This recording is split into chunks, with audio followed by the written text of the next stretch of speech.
ladies and gentlemen, my name is Totalbiscuit. So the beta is down at the moment, has been all day for a vast majority of people as far as I can tell. Says unable to log in. Yeah, not great. So, since I do need to provide you with content regardless, let's do one of these. I'm asking you one simple question. WTF is Ion Assault? And if you don't have an Xbox 360, the chances are you have no idea what Ion Assault is. However, I should be able to answer this because it's just come out as of yesterday on Steam. So let's check it out, shall we? I've heard things about this game. I've heard that it's kind of a modern version of Asteroids with a unique particle acceleration mechanic, whereby you have to collect your bullets effectively from the screen, as you can probably see in the little video that's going on there, that will allow you to then fire the charged particles out. Sounds like fun. Let's give it a try. Okay, we've got campaign mode, we've got survival mode, and we've got leaderboards on there as well. So we're going to kick it off right here on the Echelon territory. Okay. Now, this is sort of a dual-stick shooter, but it does handle very, very well with the WAS and D keys, which I must say I do very much appreciate. You hold down the left mouse button, and that will activate your mass reactor. It will extract particles, and then you release to fire. So there you go. Ooh, pretty. Always a big fan of that. Now, are these good? Okay, those are good. Gotta be careful about what you pick up in games like this, I tell you.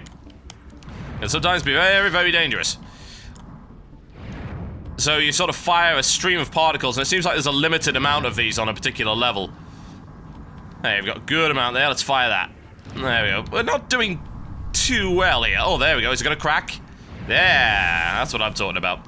I remember playing Asteroids when I must have been about 4 years old when I first played Asteroids, and it was fantastic and actually kind of tricky.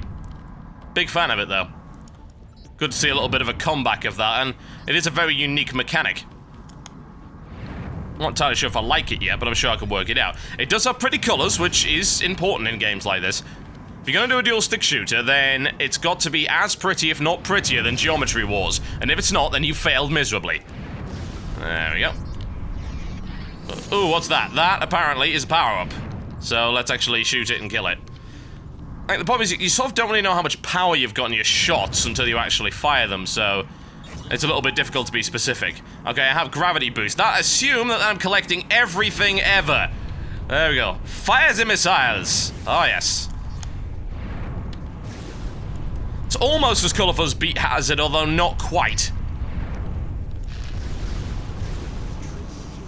Something's porting in.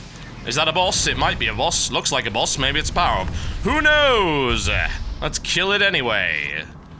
Everybody loves the score multipliers, ladies and gentlemen. That's what we're talking about. A bit of arcade fever going on right here. I miss the days when getting the high score was all that mattered. Although, I have to say, it's sort of coming back lately, although in a different form, i.e. that of achievement points. People seem to want to get all 1,000 achievement points, and that counts as a high score right there. Also, I think the advent of YouTube really helped in that regard, because people feel the need to show off, and actually, that's driving an awful lot of people to play a lot better than they otherwise would, because, you know, there's fame and internet fortune to be had. So yeah, I suppose you can thank that. Yeah, that's it. I do like the shooting mechanic. It's just very, very imprecise. I can't tell how many shots I'm firing, how powerful my shots are. You know, it's just a swirly bunch of orange things around. And I have to assume that it's enough before I gather up more particles. You know, I'm fairly sure in Asteroids I would have killed these asteroids an awful lot faster. Or kill the remaining enemies for additional points. Well, there are no remaining enemies, so hey. There you go. I will have those, though. There we go. Must get additional score. Liking the production values. Big fan of that. Oh, well, thank you. Why is it that more games don't do that? Because when you go on the menus in this, it tells you, like, you are going here, you're going here. I love that. It just reminds me of Star Trek. You know, when I was a little kid, I was just imagining what it would be like to have your computer talk to you and tell you all this cool stuff. And eventually, a very, very tiny amount of games on the BBC Micro Model B, which was my first ever microcomputer, actually had a couple of bits of speech, and it was magical. It was the most amazing thing I'd ever heard. Entering battlefield. Hell yeah. Selective Warp 1. Okay. Now, there are two types of power-ups in this game, as far as I know. One is an active power-up, and one is a passive. And, okay, so if I run up against an asteroid here, I assume that maybe it hits you once, then if you get hit again while you're spinning, you probably die. It's a sort of last chance, last stand kind of mechanic. Oh, damn it! I wanted that power-up, couldn't get anywhere near it. That upsets me. Missing power-ups is bad. Alright, so you've got to turn your mass reactor off to gather the score orbs, and then it'll suck them to you.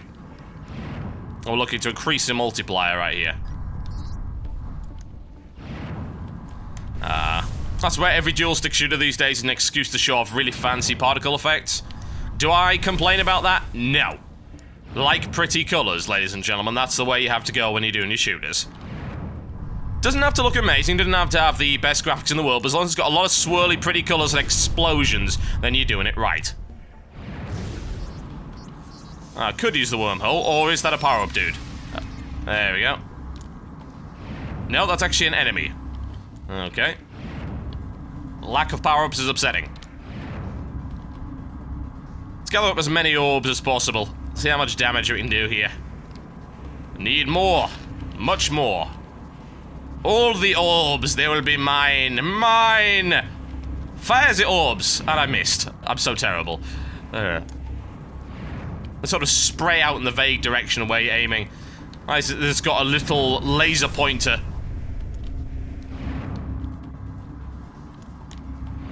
You don't get a lot of feedback, do you, when you actually hit something? Because I mean, I'm shooting at that right now, and I would have thought, or maybe they actually can't be killed.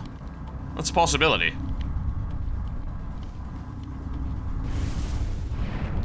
It's possible they're just invincible hazards. But yeah, there's not a huge amount of feedback on the enemies as to how much you've actually hit them. The asteroids seem to heat up and crack. These guys, well, I don't know. A power shield enhances the tractor beam, provides a protective force field. Sounds awesome. Liking that. Okay, now we're getting explosions. Big fan.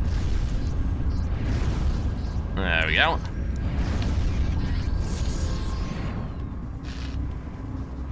It's difficult to really see what's going on here. You're just surrounded by swirly thing. Fire swirly thing gets stuff. Nothing necessarily wrong with that. Well, hey! That power-up I like an awful lot of, folks. That's great.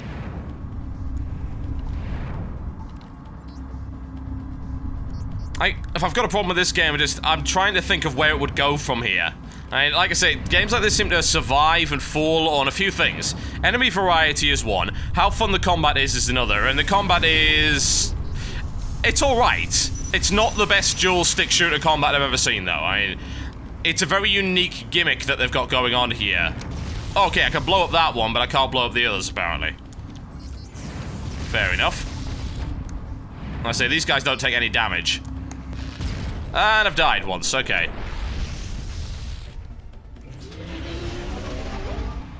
They did really put an awful lot of effort into any kind of effect they've put into this game. They made it look pretty damn spectacular, which is good. I have to wonder, though, why it's asking me to destroy all the asteroids instead of destroy the evil alien invaders that are trying to kill everybody. It's not your usual defend the Earth and save the planet kind of thing, is it? Well, really, you're actually just an intergalactic caretaker. A janitor in space. I'm getting Red Dwarf vibes. It's an interstellar mining ship. Oh, aha, they have a weak point. Apparently, you have to shoot them in the back. Or were they different? Can't bloody tell. They're very, very similar looking ships. It's like, well, there's the thing that looks like a scorpion, then there's the thing that looks like a crab, then there's the thing that looks like a crab scorpion.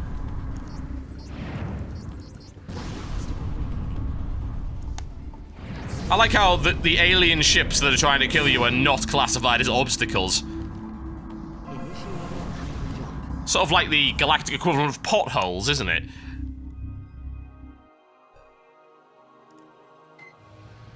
Okay. Entering battlefield. Let's do another one, see what else we've got in terms of power-ups. Anything fun? Don't want to hit that. There we go. Vortex Grenades. Ah, yes, for the Emperor. That's some Dark Age of Technology shiz right there. Now, this is an active power-up. I can activate this by pressing the right button.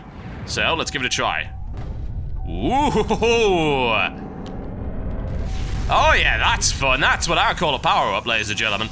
Not this double bullet rubbish. It's like, it sucks in everything.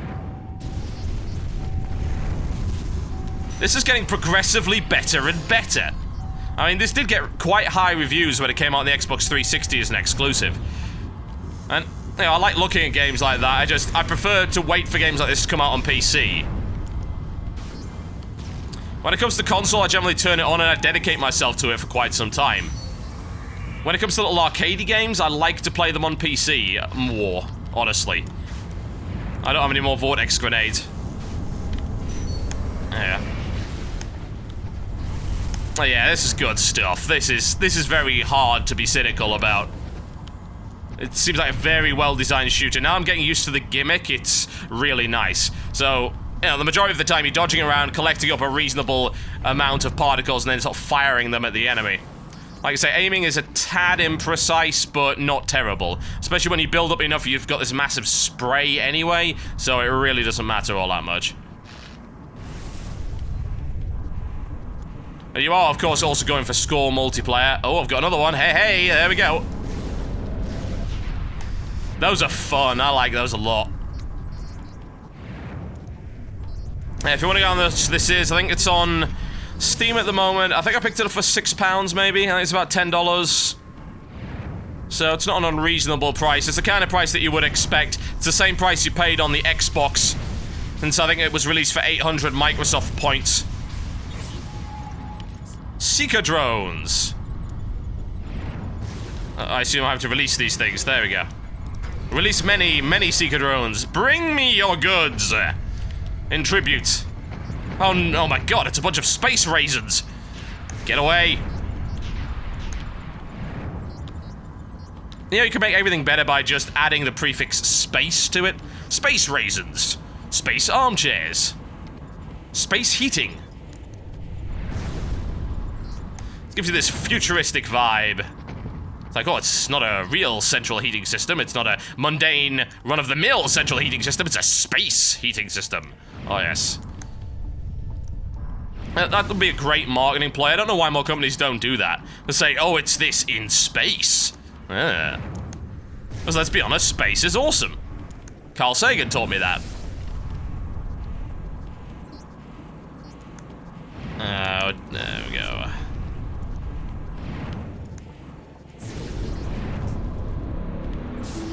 Yeah. I don't regret buying this at all. I could really see myself playing this a lot in future. Like I say, I don't know how the campaigns get later on, but that's a lot of fun. Not entirely sure how many power-ups there actually are. As like I say, games like this do rise and fall on the basis of that. And it's nice that they're putting in more enemies. It's getting progressively more challenging as we go. First level was a bit slow, now it's getting a bit hectic. There we go. I want to find out what this power-up is before I quit it.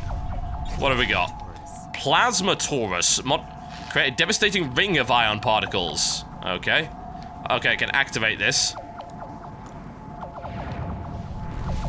Oh, yes! That is glorious. Look at this.